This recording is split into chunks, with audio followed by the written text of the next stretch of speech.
हजरत उमर जब नारा लगाते ना तो किस तरह कांपते। सफीर आते रूम के मिलने के लिए तो कहते जाओ उमर नफल पढ़ रहे हैं, टाइम कोई नहीं। एक दिन अंदर मीटिंग हो रही थी, हजरत उमर मीटिंग में बैठे थे। आपके बेटे मिलने आए अब्दुल्ला इब्ने उमर। अब्बा जी अंदर आ जाओ। फरमाया दरवाजे पे खड़ा हो, मैं जरूरी बात कर रहा हूँ, अंदर ना आना।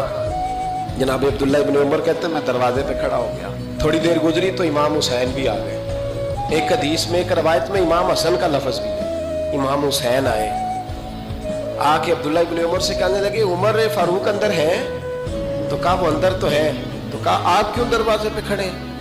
कहने लगे अब्बा जी ने कहा है यहाँ इंतजार करो, मैं कोई जरूरी बात कर रहा हूँ। लेकिन शहजादे मेरे लिए कहा है, मेरे लिए, आप जाना चाहे तो चले जाए। इमाम हुसैन कहने लगे अमीरुल मोमिनीन कोई बात कर रहे होंगे, मैं जोहर के वक्त मस्जिद में मिल लूंगा, जोहर का टाइम आएगा ना तो मैं मस्जिद में मिल लूंगा।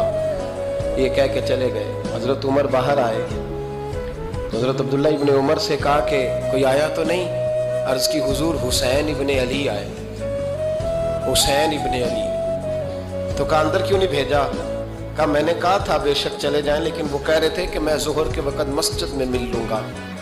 तो सैयदना उमर फारूक फरमाने लगे अब्दुल्ला तुझे तेरी माँ रोए, हुसैन को क्यों वापस भेजा? जनाब उमर फारूक दौड़े गए, इमाम हुसैन के दरवाजे पे दस्तक दी। इमाम हुसैन बाहर रखा, शहजादे यार मिलने आए थे, तो बगैर मिले क्यों आ गए? अर्ज की कि आप मसरूफ थे, आपके अपने बेटे भी दरवाजे पे खड़े थे, तो मैं वापस आ गया। इमाम हुसैन कहते उमर जज्बात में आ गए, सर से पगड़ी गिर गई। कहने लगे हुसैन मेरे बेटे का और हुसैन का क्या मुकाबला? क्या उसकी माँ का नाम फातिमा ज़हरा है? क्या उसकी नानी का नाम खदीजतुल कुबरा है? क्या उसके नाने का नाम मोहम्मद मुस्तफा है? और फिर सर से पगड़ी उतरी थी, अपने बाल जोर से पकड़ लिए। कहने लगे हुसैन मैं ना मक्के में ऊंट चराया करता था और डंडों से मार खाता था अपने बाप से। ये जो आज सारी दुनिया में उमर के नारे लगते हैं, ये तेरे नाने का सदका है।